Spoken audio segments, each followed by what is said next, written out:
Tonight on CTV News, fleeing from flames. You could see the flames. It was wicked. There's fire on both sides.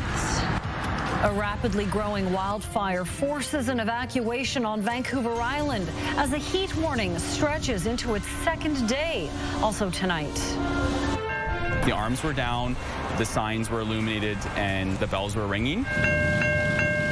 The bells were ringing, but this pickup didn't yield. The crash between a truck and the West Coast Express that was caught on camera. And scramble at sea. Crews race to save a humpback in BC waters that was tangled up in fishing gear. How the gentle giant was finally freed.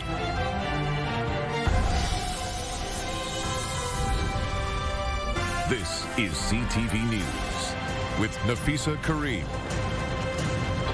Good evening. Thank you for joining us. Mi Jung is off this week. We begin with the implications of a landmark court decision that's pitting land claims against property rights. The BC Supreme Court ruled the Cowichan First Nation has rights and title to a stretch of land in Richmond, and that is sparking opposition and political debate. CTV's Rob Buffum now on a case that's far from over.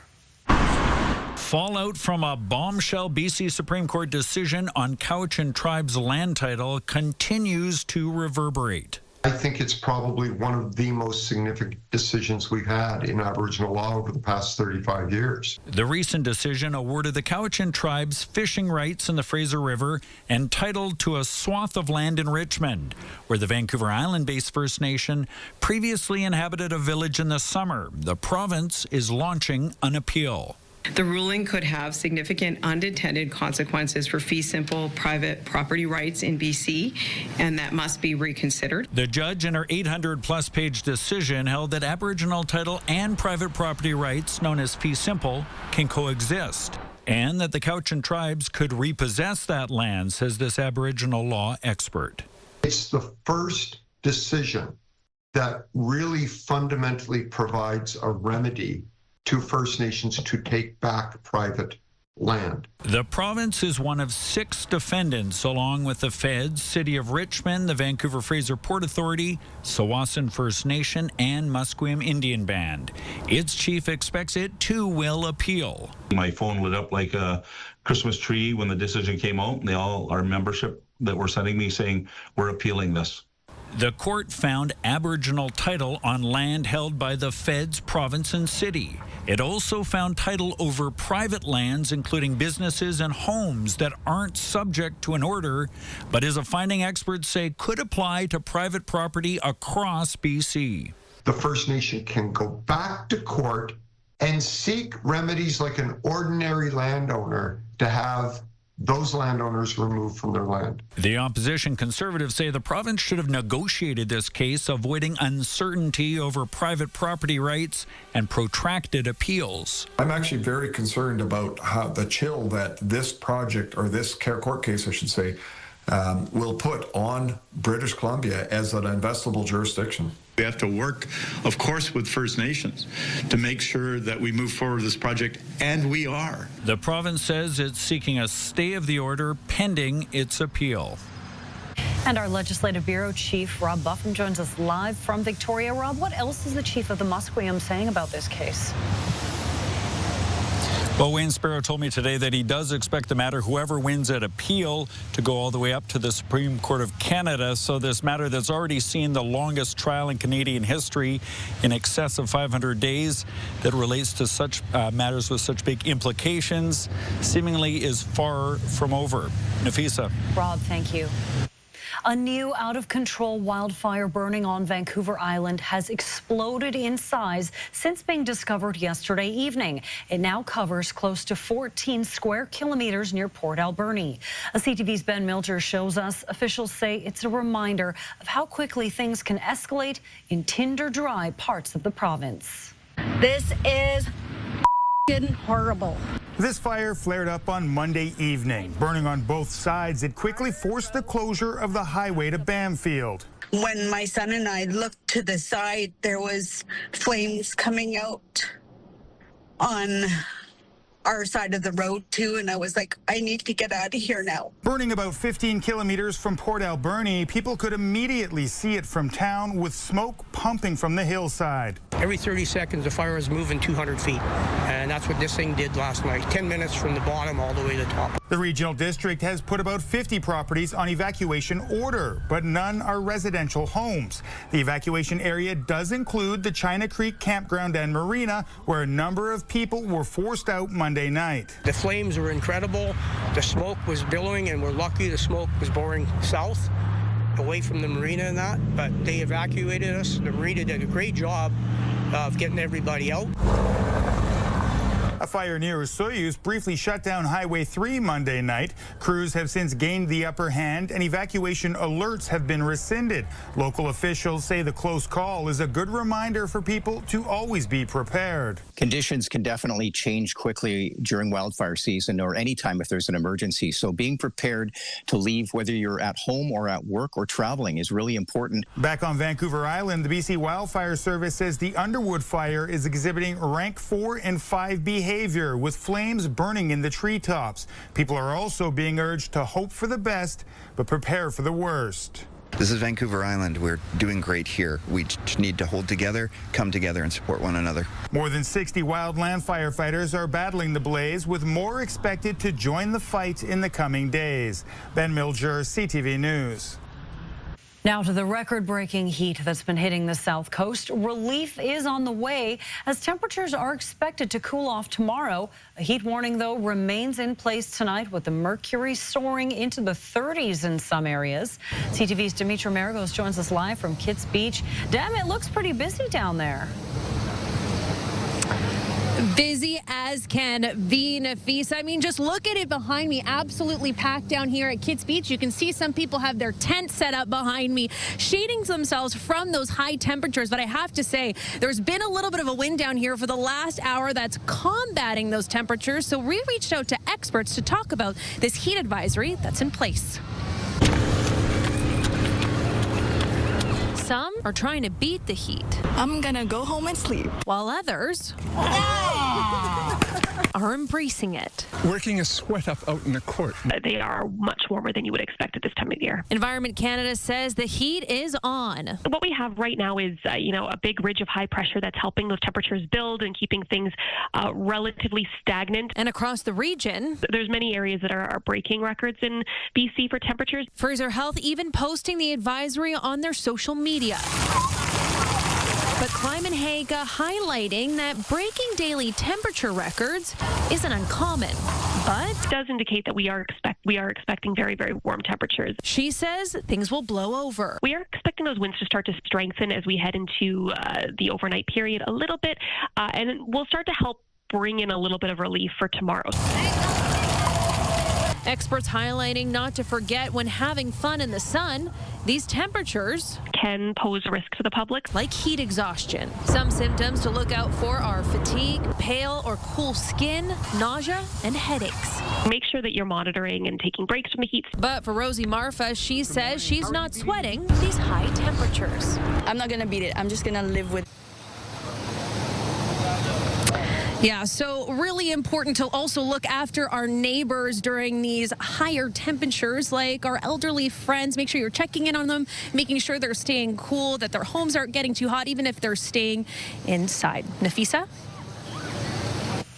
Okay, our weather specialist Ann Liu joins us now. So Ann, these warnings still in effect, but for how much longer? Yeah, just until tonight, which is the good news for those who don't have air conditioning, and the overnight temperatures will still be stifling. So here are the warnings that are continuing into this evening. Inland sections of Vancouver Island and the eastern sections, Howe Sound, Sunshine Coast, Whistler, inland sections of Metro Vancouver, the Fraser Valley, North Thompson, and South Okanagan, with temperatures anywhere between 30 and 35. Overnight temperatures between 17 and 20 degrees. So here's what we can expect through the overnight. A few clouds roll in. Tomorrow will completely cloud over through the afternoon. Still temperatures, although cooler, still above seasonal, with temperatures between 23 degrees near the water, 27 degrees inland, and then it gets cooler and wetter as we finish off the work week. Those details coming up. All right, relief is on the way. Thank you, Ann.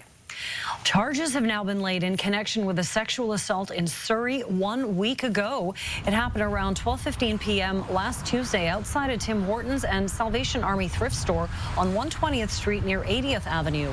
Police say 58-year-old Abdul Karim Ahmad Al-Hamid is facing 1 count of sexual assault. He remains in custody and is due back in court tomorrow. Investigators didn't provide many details about what happened other than the victim wasn't physically injured and the suspect was a stranger. Anyone who witnessed the incident is asked to come forward. Well, how government staff get to and from Victoria is being scrutinized tonight. A financial watchdog has found that thousands of dollars are being spent on pricey rides on HeliJet. CTV's Sinjin Alexander reports questions are being raised about why the bureaucrats aren't traveling on the ferry.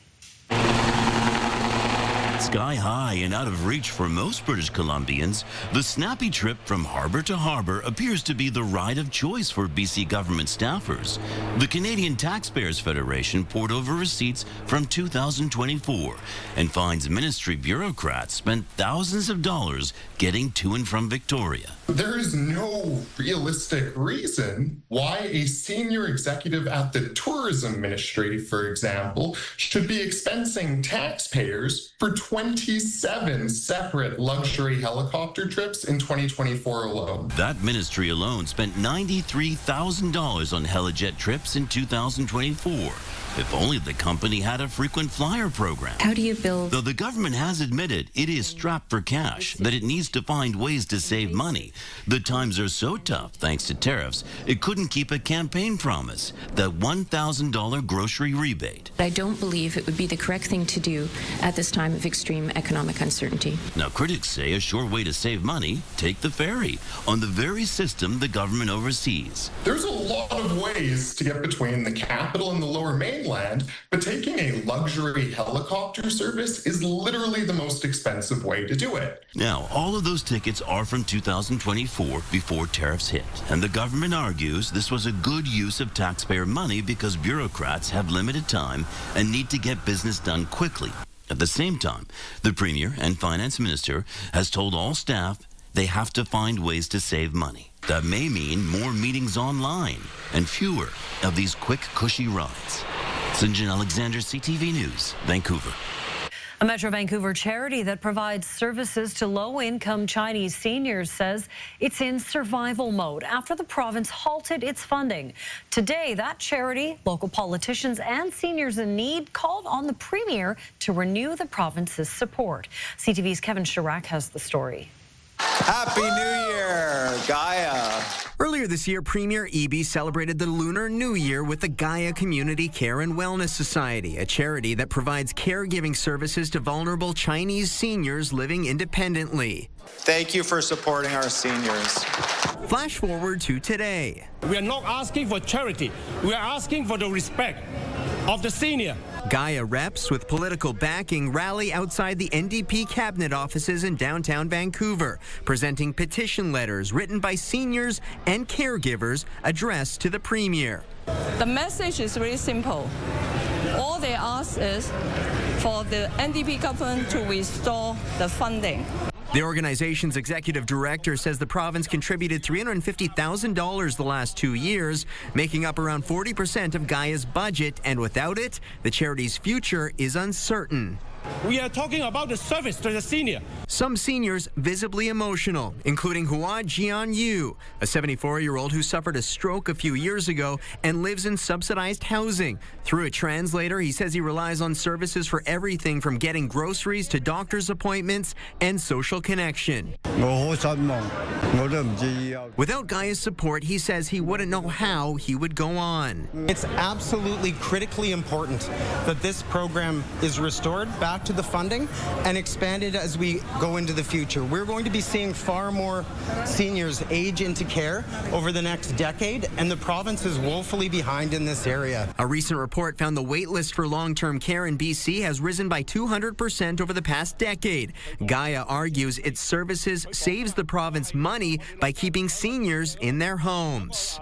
There's a shortage, huge shortage of a long-term care home, and we are trying to help the government to save the senior and save the money for the government. The Housing Ministry tells CTV News the 2-year funding commitment is over, but it's leaving the door open for future support. However, there's no timeline or guarantee of help, and the ministry also emphasizing it's facing significant budget challenges.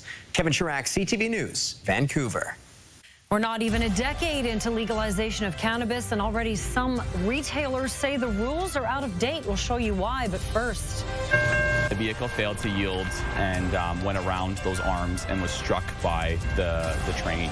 A pickup truck struck by the West Coast Express. What police say the driver did when the train signals went down. And the video that shows what happened when CTV News continues. Stay with us.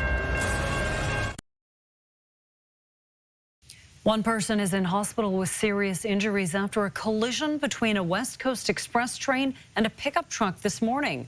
Port Moody police say it happened at the Reed Point Marina crossing just before 7:30 a.m. Security video from the marina shows the pickup truck being struck after failing to yield at the crossing. The driver was ejected from the vehicle and taken to hospital with serious injuries. The train was halted for an hour, but no other injuries were reported. The railway's police service is investigating. There are calls coming from BC's cannabis industry to change the way products are labeled. They say there's too much emphasis on the THC, or the psychoactive component in cannabis, and that other qualities should be highlighted instead. CTV's Isabella Zavarisi reports one company says it has the research to prove it.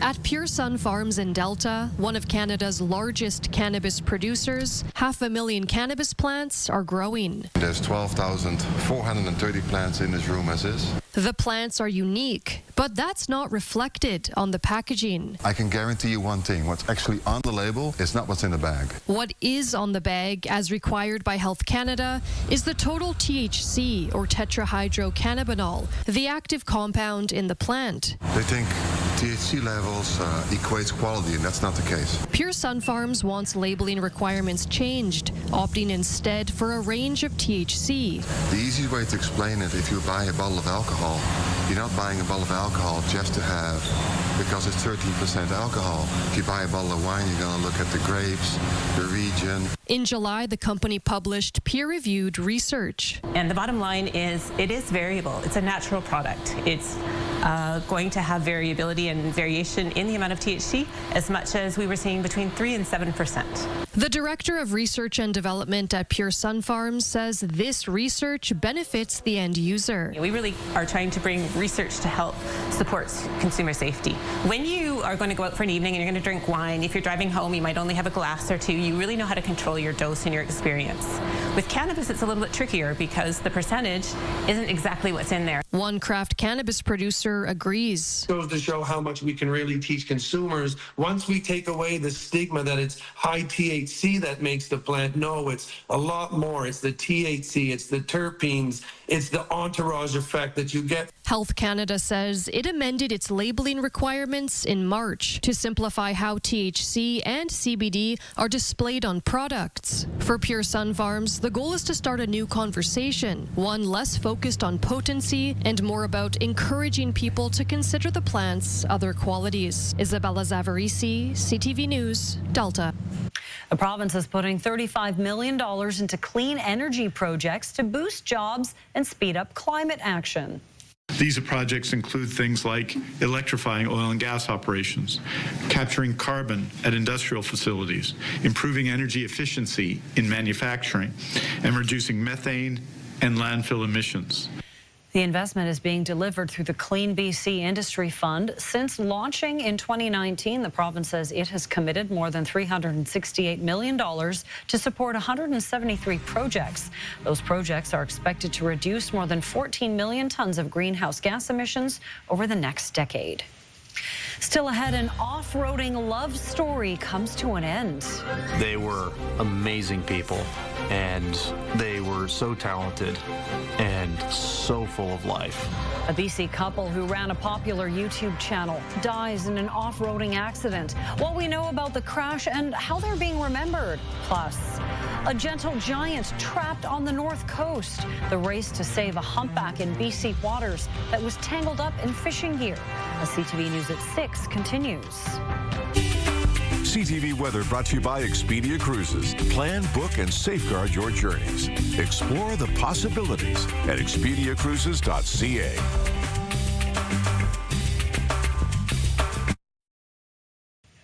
A Vernon woman is hoping to be reunited with her cat Luigi after he vanished on a ferry over the weekend. Nelia Herbert was traveling on the 10:15 sailing from Nanaimo to Tsawwassen Saturday morning when she last saw her beloved pet. Now, she believes Luigi got spooked by a loud noise and escaped through a gap in her camper's window. BC Ferries is asking the public to be on the lookout for him. A humpback whale is now free after becoming tangled in fishing gear off Vancouver Island. Incredible video posted to social media shows the whale struggling off the north coast near Hartley Bay.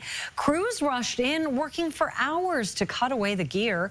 The rescue team says the whale was eventually freed and swam off unharmed.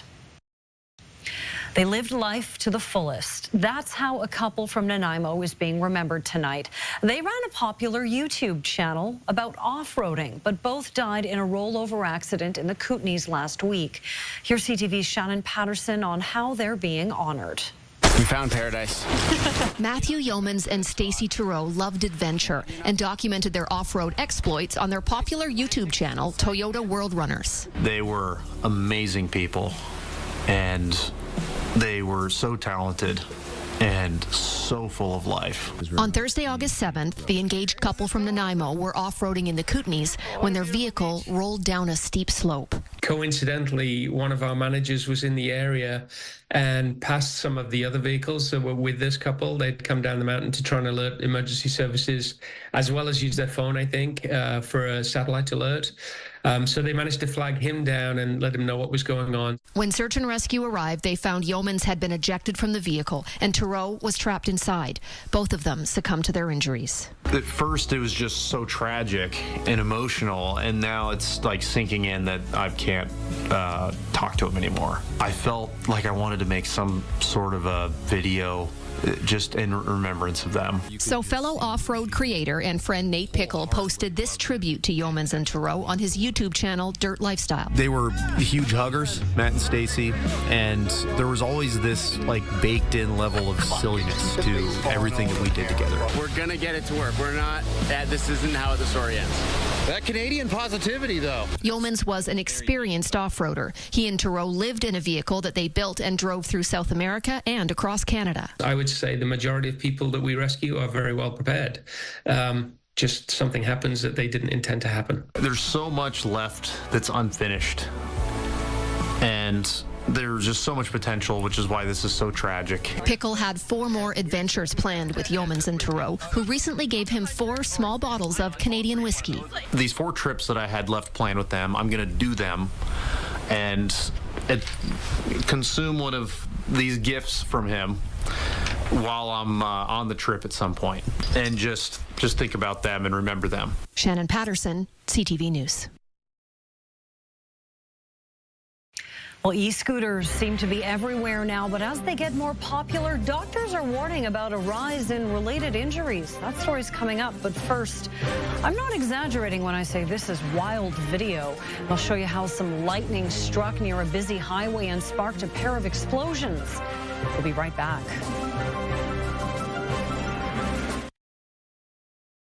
Wild dash cam video out of South Carolina shows the moment a lightning bolt set off 2 shocking blasts at once. The bolt first hits a power pole, igniting a fireball on the left, then sparks a bright blast in utility equipment on the right. That blast left about 600 residents without power. Luckily, no one was injured. Wow. Well, everyone is safe after a dramatic plane crash in Montana where a landing aircraft slammed into several parked planes, sparking fires on the runway. It happened yesterday afternoon at the Kalispell City Airport. Investigators say the pilot lost control before the small plane struck multiple parked aircraft, igniting flames and filling the air with thick smoke. Now, 4 people were on board. 2 ended up with minor injuries. Fire crews say quick action helped get everyone everyone out safely before those flames spread. E-scooter use is on the rise in Vancouver after Lime expanded its services to the downtown core this summer. New data shows there's also been a rise in hospitalizations related to e-scooter injuries. And it's not just a local problem. CTV's Tim Brooke explains. 3 years ago, Jan Lopez bought her own e-scooter. I love exploring the city, and we have so many bike paths that, you know, I normally wouldn't take advantage of because I don't have a bike, and so that's why I decided to get a scooter. She's put hundreds of kilometers into these wheels, but as she cruises, she's noticed some changes on the concrete. More inexperienced people probably are riding the scooters and just don't understand the dangers. One wrong move, one awkward rock in the wrong place, and you can easily fall. Data from the Canadian Institute for Health Information shows just that.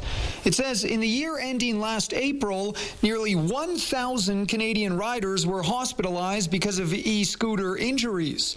That's a 22% increase over the year before. 234 Albertans were hurt, many with wrist or ankle fractures, some with much worse. We've seen broken jaws, we've seen, total facial smash where people have a lot of dental work to get done. We see C-spine injuries, sometimes in the neck. There are ways to cut down on crashes. Experts say to only ride sober and single. If we want to make the scooters safer, we make traffic safer, right? We make more bike lanes, more multi-use paths, things like that. And then the scooters aren't hitting people on the sidewalk and they're not hitting cars on the road or being hit by cars on the road. Perhaps the easiest fix, play it safe and slow down. I think that you can control the scooter very good. You just have to be careful when you ride it. It looks just like a fun toy that you can play around with, but they actually are really dangerous. Tim Brooke, CTV News, Calgary. A petition aimed at keeping Alberta in Canada is making stops across Calgary this week. The Forever Canadian petition was launched earlier this month by Alberta's former deputy premier. It asks the question, do you agree that Alberta should remain in Canada? The petition needs almost 300,000 signatures, or 10% of all registered voters, in order to be presented to the legislature. So we need to have all of these signatures to present to her and say, we're not interested in leaving Canada. This is something you've made up in your head because it's not anything that the average person wants. An opposing referendum question on Alberta's separation is now before the courts. The province's chief electoral officer asked for a judge to determine if it is constitutional. A decision is expected Thursday. Still ahead, a young goat with an identity crisis. Plus, we had 6-7 fans in the house so that we can sleep overnight, and still it was a nightmare. A nightmare if you don't have air conditioning and it's very hot, but this couple says even with a new heat pump, their home won't cool down. That story is just ahead, plus Anne's full forecast as well. We'll be right back.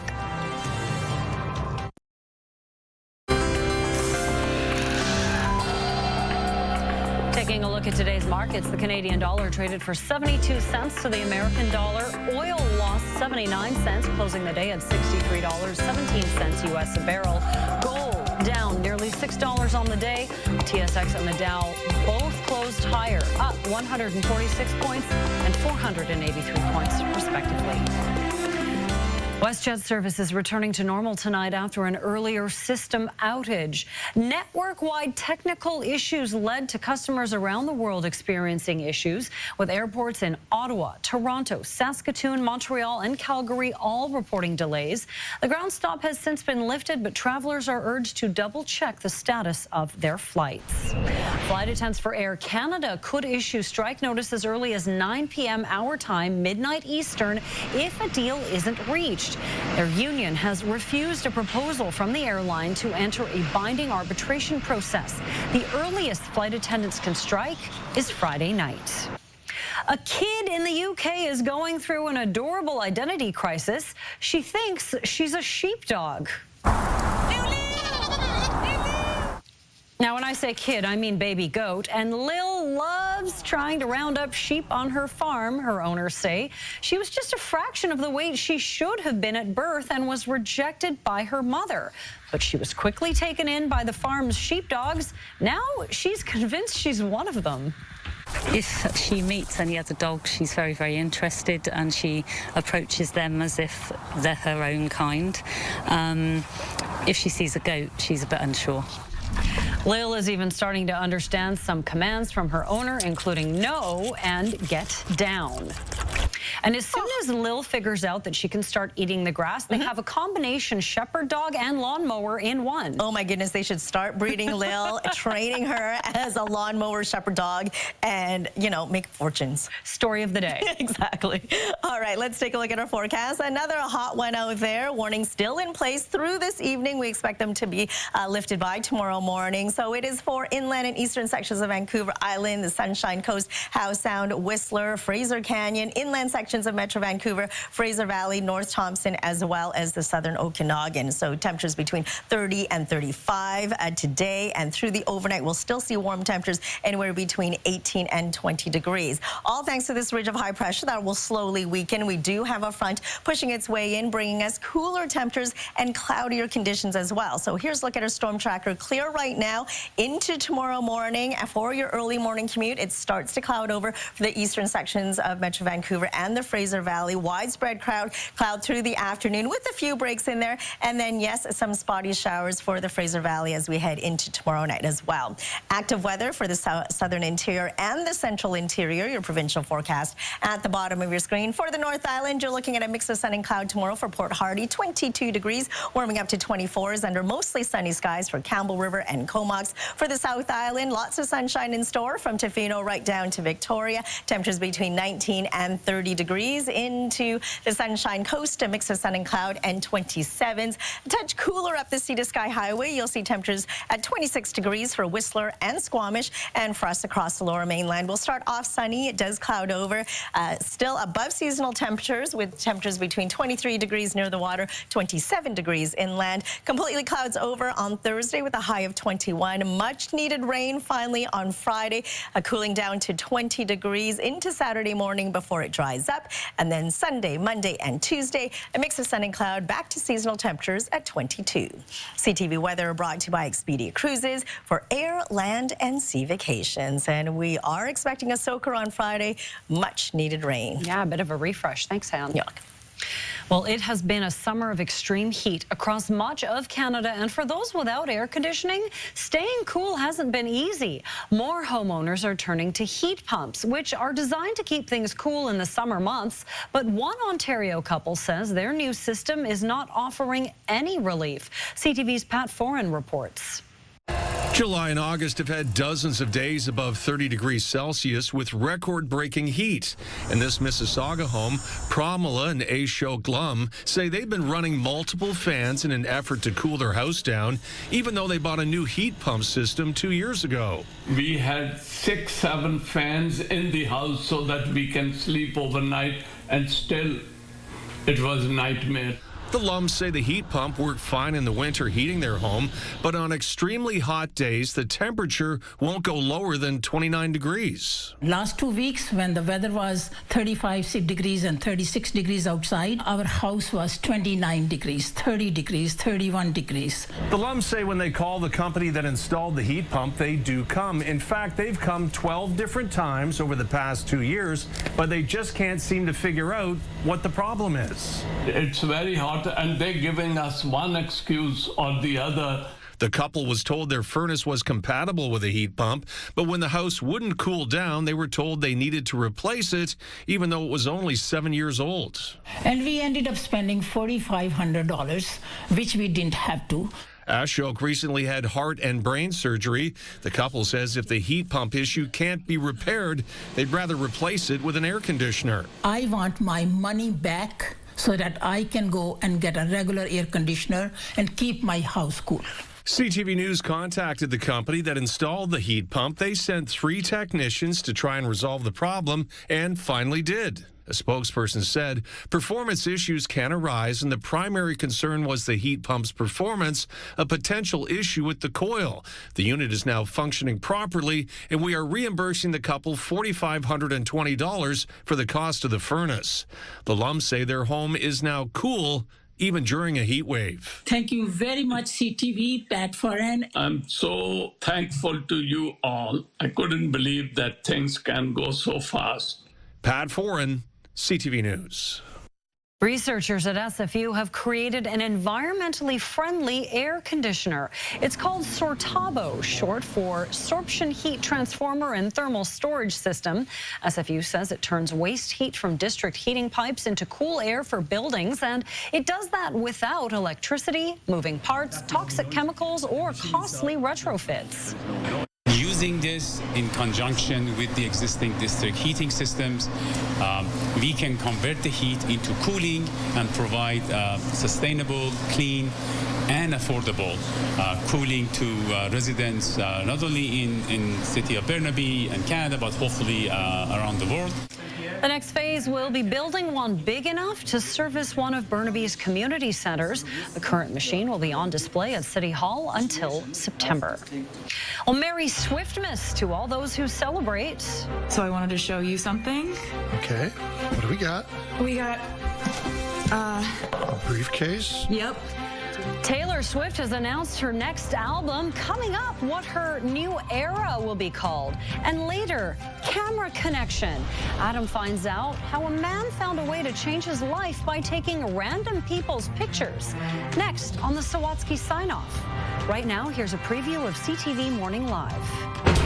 Is it a shortfall of long-term care beds or a full-blown crisis? Wednesday on CTV Morning Live, a closer look at the wait list for seniors and what changes advocates are calling for. And it can help take care of your loved ones in a worst-case scenario. How to pick the right life insurance for you and your family.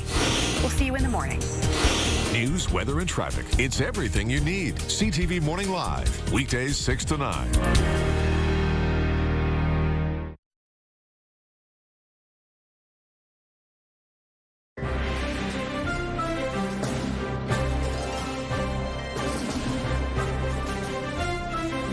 Summer McIntosh is back home in Toronto, fresh off the heels of her dominating performance at the World Swimming Championships in Singapore. She spoke with our sister station CP24 this morning about what drives her. I love the day-to-day grind of training and things like that, and of course I love the racing even more, and that adrenaline rush when you walk out, and how you feel in the water with the crowd roaring and things like that. So those are all things that I really keep in mind on a day-to-day basis, and it's kind of like an itch that I have to scratch every now and then. McIntosh won gold in the 200 and 400-meter individual medley, the 200 butterfly and 400 freestyle. While she's eager to get back in the pool, she says she's also excited to spend time relaxing with friends and family and celebrating her 19th birthday next Monday.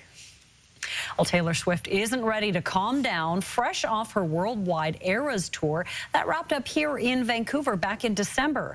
The superstar is stepping back into the spotlight in style with a surprise announcement on her boyfriend Travis Kelce's podcast. She's about to release her 12th studio album. CTV's Andrea Case has more. Speculation about an announcement from Taylor Swift was running rampant on Monday after this teaser promoting a special guest on her NFL star boyfriend Travis Kelce and his brother Jason's popular podcast, New Heights. Sleuths quickly figured out this cutout matched this photo. Then, 12 minutes later, Taylor Nation, an official branch of her marketing team, posted photos of Swift wearing orange and the caption, thinking about when she said, "See you next era." Then this. Such a nice color on you. Yes. She broke the news herself this morning, August 12th at 12:12. She would be releasing her 12th album. So I wanted to show you something. Okay, what do we got? We got a briefcase. Yep. Mint green with TS on it. Yep. What's in it? This is my brand new album, The Life of a Showgirl. I think it's awesome. I love Taylor Swift. Why is it awesome? Because all her music's great. I think that's great. I mean, I've been listening to Taylor since as a kid too, since 2012. So new album, that's crazy. It's great.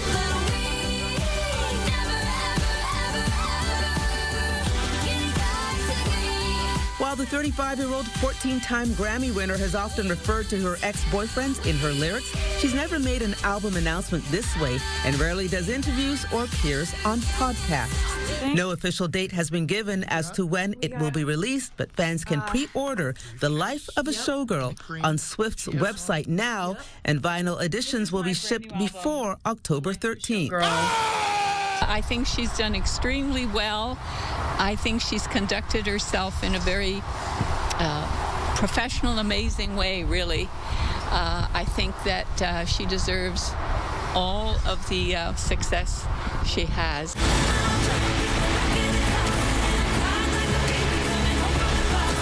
Andrea Case, CTV News. She is a hard-working lady, I will say that. Stop. Yeah, she's just go, go, go. Welcome back, Mary. Nice to have you back. We've got something cute to show you. Okay. On hot days like today, you have to pull out all the stops in order to stay cool. Sunny.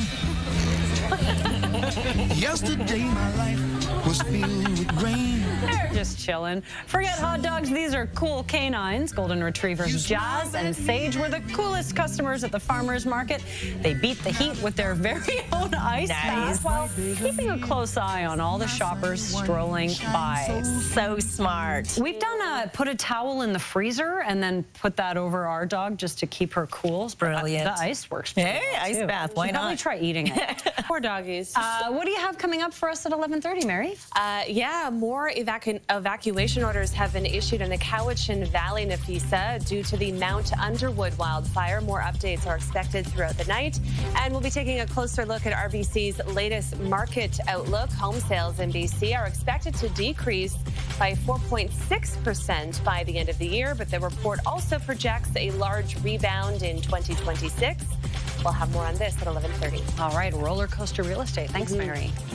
Well, finally, a Vancouver man with a passion for photography is on a mission to capture strangers and their stories. As Adam finds out, it's about more than just the photos. It's a way of overcoming adversity and making connections in an often disconnected world. On tonight's Sawatsky Sign-Off.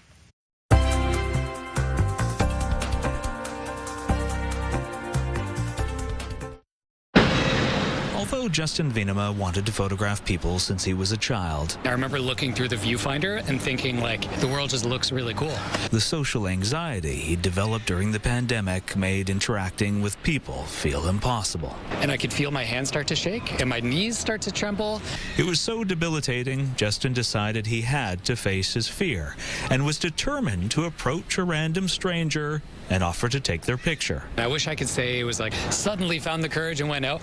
No, I went out and I forced myself. 8 months after coming up with the idea, Justin vowed he wouldn't return home until he talked to at least one person. I was feeling like I was going to pass out or throw up or maybe a combination of both. And then Justin found the courage to do this. Excuse me. Sorry. So sorry to bother you. The first person he approached was Jaden, who accepted his invitation. And they were so kind. All of my fears were immediately alleviated. And I was like, that wasn't as bad as I was expecting it to be for the last 8 months. So let's do it again. So Justin committed to take a stranger's picture every day for the next 365 days straight. That was the decision I made, and it completely changed my life. It was far from easy, but after achieving his goal, Justin hasn't stopped, and now also photographs random pets, sharing his images on social media. It's been such a heartwarming experience all around to go from someone who felt so anxious and alone to someone who feels connected. But although the process began as a way to help him, Justin's kept doing it as a way to empower others. When I'm literally looking at the most photogenic person in the world, they're like, oh, I don't look good in photos. So Justin aims for each stranger he meets, like Seth Marks, to feel seen. Oh, so good, so good. For their stories to be heard. Little rock star, that's good. And for them to leave feeling included. Kind of was like a highlight to my day. Like, I wasn't like expecting anything like that. Everybody at their core wants to connect. They just don't know how. Force yourself to talk to people. And I really do feel like if you do that, it will change your life. Adam Sawatsky, CTV News, Vancouver. Dog pics in the back. Yeah, so that's how I first found Justin's account on Instagram, and I follow him, and I'm so glad that Adam Sawatsky, and they got to meet each other and talk about photographs. I love that. I want to see Adam's photo. How come he wasn't taken? His picture wasn't taken. Maybe he's going to be in another Instagram post later. Yeah, we got to follow for that. Yes, looking forward to that. All right, let's take a look at our scenic snapshot for tonight. A pretty picture from the Poco Dike of Pitt River and the Golden Ears in the background. Thanks, David, for sending this in. And we want to see your scenic snapshot as well. So email us at scenicsnapshot@ctv.ca. While you can welcome Mary back by tuning in at 11:30 tonight, you can catch CTV Morning Live tomorrow morning. But thank you, as always, for sharing part of your evening with us.